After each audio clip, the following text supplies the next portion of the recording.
আচ্ছা শোনো না জান, বলো জান। আমার একটা কথা কিন্তু তোমার রাখতেই হবে।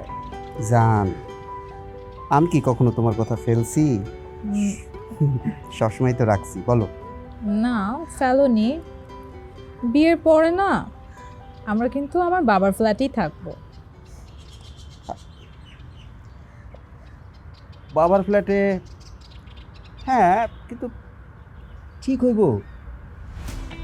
কেন ঠিক হবে না কেন?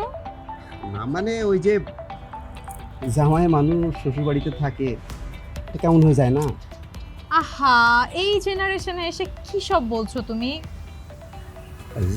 জেনারেশন টেনারেশন ঠিক আছে, তা আব্বাই যে বনানীতে 1.5 কোটি টাকা দিয়ে ফ্ল্যাট কিনছে, আমরা না ওইখানে থাকুম। তো ভাড়া দিয়ে দিব। তাও ঠিক, ভাড়া দিয়ে দিব। তাই আমরা আমরা কই থাকুম, গুলশানের ফ্ল্যাটে না তোমাদের ওই বাড়িধারার? বাড়ি ধারার বাড়িতে থাকবো। বাড়িধারা একটু দূর হয়ে যায় না? দূর হলে কি হয়েছে, পশ এরিয়া ওটা। পশ।